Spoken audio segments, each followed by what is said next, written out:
Agora ver que a gente mostrasse alguns trechos desses áudios que integram a delação premiada dos irmãos Batista, que são os donos da JBS. A gente vai ver agora uma conversa entre o presidente Michel Temer e Joesley Batista.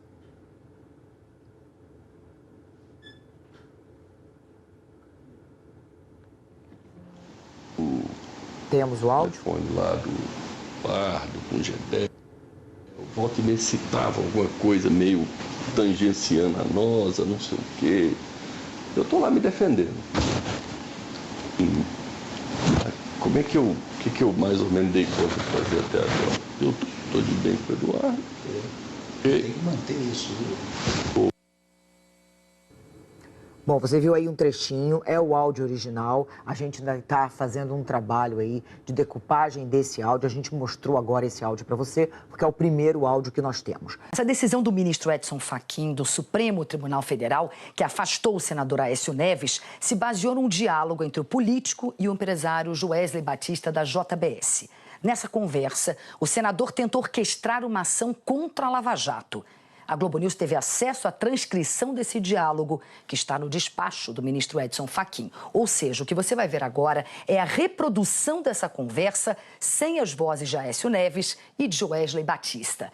Nesse trecho, Aécio fala sobre as investigações. Ele reclama da nomeação do ministro Osmar Serralho e diz que era preciso alguém para mexer na Polícia Federal. Esse é bom?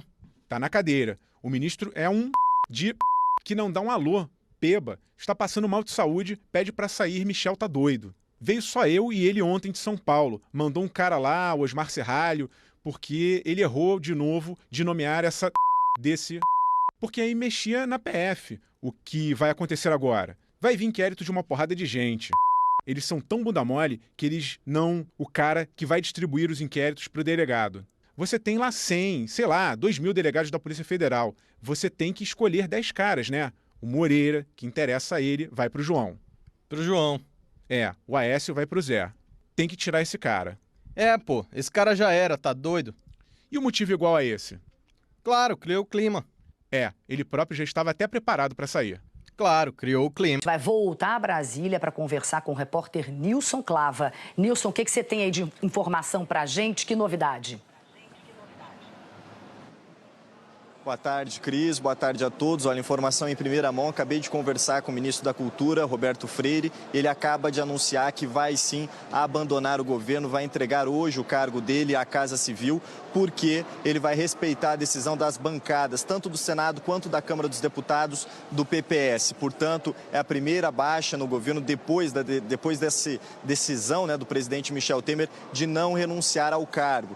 O ministro disse o seguinte, que esperava essa renúncia do presidente e como ela não foi feita, ela não foi anunciada, ele decidiu abandonar o cargo. Lembrando que o PPS tem 2 cargos nos ministérios do presidente Michel Temer. Esse primeiro da Cultura e também o Ministério da Defesa com Raul Jungmann. Roberto Freire me disse que conversou com o ministro da Defesa, Raul Jungmann, e que Raul Jungmann disse que também estava disposto a seguir, né, a decisão das bancadas do PPS e, portanto, entregar o cargo. Só que a situação de Jungmann ela é mais delicada pelo fato dele ocupar a pasta do Ministério da Defesa. Portanto, você teria que ter uma conversa, uma transição maior pelo fato dele ocupar essa pasta, o Ministério da Defesa, mas o fato é que ele anunciou também que vai seguir a determinação do partido. Portanto, a gente tem 2 baixas aí nos ministérios, depois desse anúncio do presidente Michel Temer, que vai continuar no cargo, depois desse pronunciamento oficial. O Roberto Freire acaba de anunciar, portanto, que vai entregar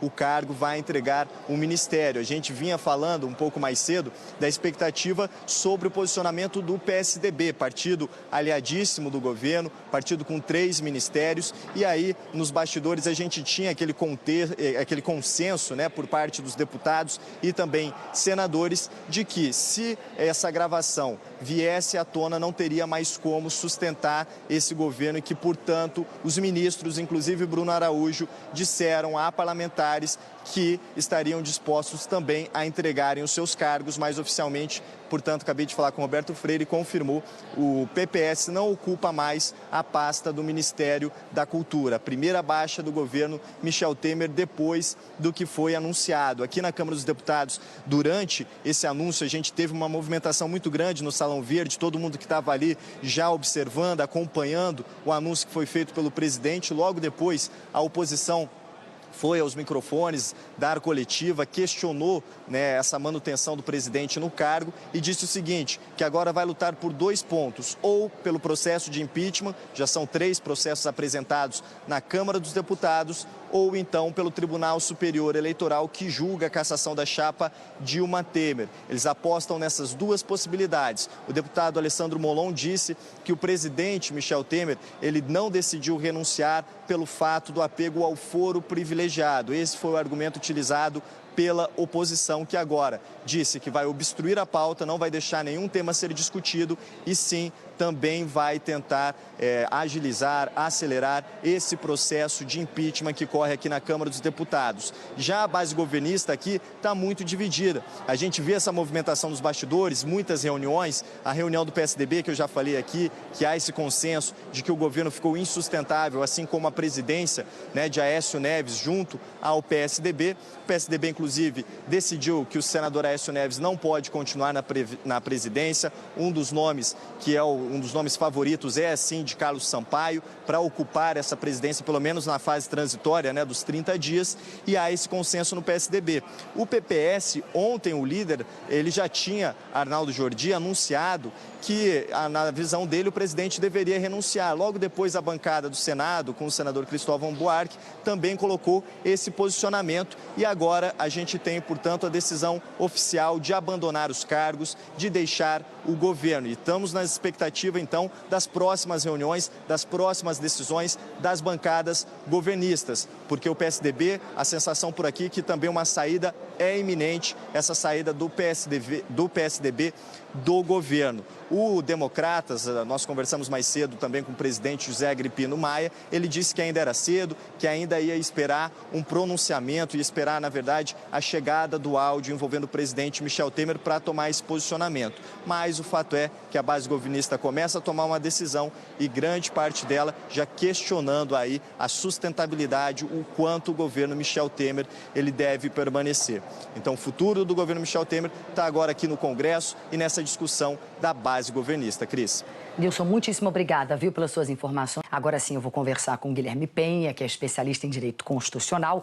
Doutor Guilherme, como o senhor está percebendo, as notícias estão se atropelando aqui. Eu chamei o senhor antes, mas a gente teve que ir para Brasília para conversar com o Nilson Clava antes aqui da nossa conversa. Primeiro, boa tarde. Muito obrigada por estar aqui com a gente, para poder explicar para a gente algumas coisas que ainda ficam meio confusas na cabeça de todos nós. Bom, a gente viu o presidente Michel Temer dizendo no pronunciamento dele que as gravações foram clandestinas. Agora, essas gravações de Temer e de Aécio, elas são consideradas, na verdade, flagrantes preparados. Elas não são, né, consideradas flagrantes preparados, que isso sim seria ilegal. Elas são consideradas ações coordenadas. Eu queria que o senhor explicasse exatamente a diferença para a gente entre uma coisa e outra.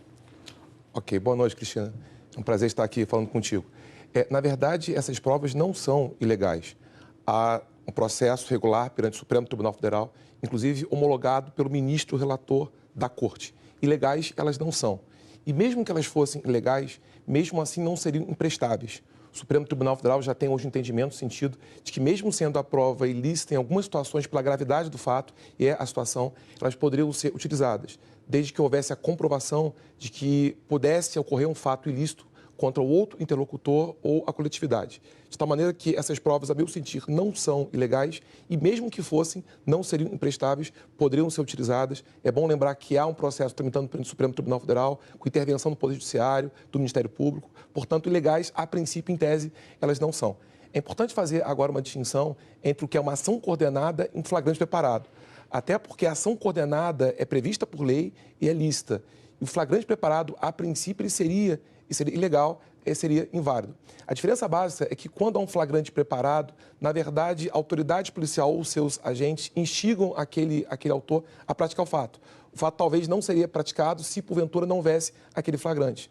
Na ação coordenada, não. Na verdade, por isso ela se torna legal, porque é uma mera medida na qual se retarda uma certa ação policial e o crime seria praticado de qualquer forma. E há um retardamento da prática desse ato para permitir que haja uma coleta de provas mais aprofundada. De maneira que a ação coordenada não se confunde com flagrante preparado, ela é válida, prevista por lei, inclusive, de maneira que não há nenhuma ilicitude nesse ponto, pelo menos, a ser agora afirmada. Doutor, vamos então agora assistir exatamente o trecho do pronunciamento do presidente Michel Temer, quando ele diz exatamente essa frase? Roda pra gente. Esta situação de dubiedade ou de dúvida não pode persistir por muito tempo. Se foram rápidas nas gravações clandestinas, não podem tardar nas investigações e na solução, respeitantemente, a essas investigações. Ele usou a palavra clandestinas, na verdade, né? Doutor, bom, o senhor aqui já falou exatamente, a gente também já falou aqui várias vezes, que o Supremo Tribunal Federal confirmou a abertura de inquérito contra o presidente Michel Temer. O que acontece exatamente a partir desse momento? Qual é o procedimento? Agora, na verdade, abriu-se a terceira possibilidade de perda do mandato. Já havia uma ação tramitando perante o Tribunal Superior Eleitoral, essa ação de cassação eleitoral, o julgamento será feito em breve. Ontem houve a instauração de processos de impeachment e, pela última informação, até agora são 3 pedidos formulados perante a Câmara de Deputados. Haverá decisão da sua presidência sobre instalação ou não. Agora, instaura-se processo no Supremo Tribunal Federal. Esse processo, na verdade, é pela imputação de crimes comuns. Então, o Supremo Tribunal Federal compete a ele autorizar a instauração do processo ou não. Foi instaurado. Então, agora, a instauração de inquérito policial, haverá coleta de provas. Ao final dele, se porventura houver a prova de que há algum tipo de ilicitude, pelas últimas informações, são 2 ilícitos imputados ao presidente, poderá haver denúncia por parte do Ministério Público Federal. Oferecida a denúncia, só haverá instauração desse processo, e esse processo tramita perante o Supremo Tribunal Federal, não perante o Senado, porque, como afirmei, é um crime comum, se a Câmara autorizar que o processo seja instaurado. Se houver autorização por parte da Câmara para que ele seja instaurado, aí sim, o Supremo Tribunal Federal poderá instaurar esse processo e tramitará como ação penal. Por enquanto, há algo muito prematuro, o que existe uma instauração de inquérito policial. O presidente hoje figura na condição de mero indiciado, não há acusação, por enquanto, de nada. O que existe, como falei, é uma instauração de inquérito policial e a possibilidade desse inquérito desaguar numa ação ou não. Caso haja uma ação, haverá decisão da Câmara sobre a admissibilidade ou não desse processo. Doutor Guilherme, obrigado.